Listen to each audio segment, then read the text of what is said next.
পুজো পুজো গন্ধ। দেবী দশভূজার মর্তে আগমন উপলক্ষে ইতিমধ্যেই মর্তবাসী পাড়ায় পাড়ায় দেবীর পুজো মণ্ডপ তৈরি করে দেবীকে বরণ করার জন্য চূড়ান্ত প্রস্তুতি নিচ্ছে। গোটা রাজ্যের সাথে উত্তর জেলার বাণিজ্য নগরী হিসেবে পরিচিত ধর্মনগর শহরে বড় বাজেটের পুজো করছেন ক্লাব ও সার্বজনীন দুর্গাপুজো কমিটির পুজো উদ্যোক্তারা। ধর্মনগর শহরে ছোট বড় প্রায় 28 থেকে 30টি দুর্গাপুজো হয়ে থাকে। তার মধ্যে 8 থেকে 10টি বড় বাজেটের পুজো রয়েছে। বরেদি ক্লাব ও পুজো কমিটির আপ্রাণ চেষ্টায় বিভিন্ন আকর্ষণীয় থিমের উপর রয়েছে এবারের পুজো প্যান্ডেল। আমাদের ক্লাবের নাম আপনজন ক্লাব। আর আমাদের পুজোর যে এবার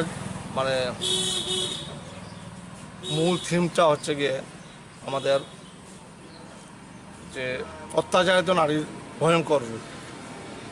গত বছর আমরা একটা থিমের উপরে পূজা করেছিলাম, যেটা থেকে আমরা অনেক মানুষ আমাদের ক্লাব অনেক প্রশংসিত হয়েছিল। পাশাপাশি আমাদের আরেকটা জিনিস আছে, যেটা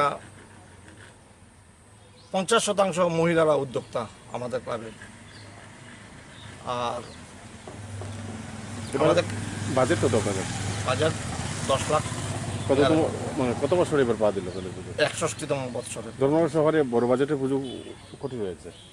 আরও আমাদের মতো আছে, যেমন ধরুন নবরাগ আছে, নয়াপাড়া আছে, পদ্মপুর আছে, জেল রোড আছে, মধ্য শহর আছে। মোটামুটি কতটি বড় বাজেটের পুজো হয় ধর্মনগরে?